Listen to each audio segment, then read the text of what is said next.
4 বছরেও শেষ হয়নি মেরামত। বিদ্যুৎ কেন্দ্রের একটি ইউনিটে থেমে আছে উৎপাদন।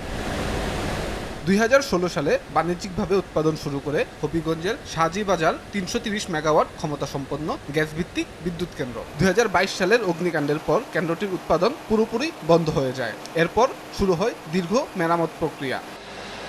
3.5 বছর পর চলতি ফেব্রুয়ারিতে মেরামত শেষ হলে উৎপাদনে ফেরে একটি ইউনিট। তবে এখনও উৎপাদনে ফেরেনি অপর ইউনিটটি। এতে ক্ষতির পাশাপাশি আর্থিক লোকসানও গুনতে হচ্ছে সরকারকে। কবে জনগণের এই ভোগান্তি শেষ হবে এটার তো কোনো সমাধান কমপ্লিট সমাধান পাইতেছি না আমরা। ঠিক মতো বিদ্যুৎ থাকে না, অনেক ঝামেলা পোহাতে হচ্ছে আর কি সবাই। বাকি যে ইউনিটগুলো আছে পর্যায়ক্রমে ইনশাল্লাহ আমাদের বিদ্যুৎ কেন্দ্রটি আবার পুরোদমে এবং সব এই ইউনিটগুলো ইনশাল্লাহ চালু হবে। আগুনে ক্ষতিগ্রস্ত বিদ্যুৎ কেন্দ্রের সরঞ্জাম বিদেশ থেকে সংগ্রহে তৈরি হয় দীর্ঘসূত্রিতা। এতে বিলম্ব হয় মেরামত। তবে সরঞ্জাম আমদানি হয়েছে উল্লেখ করে বিদ্যুৎ বিভাগ জানিয়েছে, আগামী বছরের ফেব্রুয়ারির মধ্যে মেরামত শেষে পূর্ণ সক্ষমতায় উৎপাদনে যেতে পারবে কেন্দ্রটি। সেপকো 3 নামক চাইনিজ কোম্পানির সাথে চুক্তি স্বাক্ষর হয়েছে।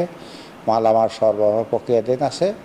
আগামী ফেব্রুয়ারির মধ্যে আশা করা যাচ্ছে ওই দ্বিতীয় অংশ চালু হবে। সেই ক্ষেত্রে অত্র বিদ্যুৎ কেন্দ্রের উৎপাদন ক্ষমতা হয়ে যাবে 330 মেগাওয়াট। কেন্দ্রটি পুরোপুরি চালু হলে জাতীয় গ্রিডে যুক্ত হবে অতিরিক্ত কয়েকশো মেগাওয়াট বিদ্যুৎ। সময় সংবাদ, হবিগঞ্জ।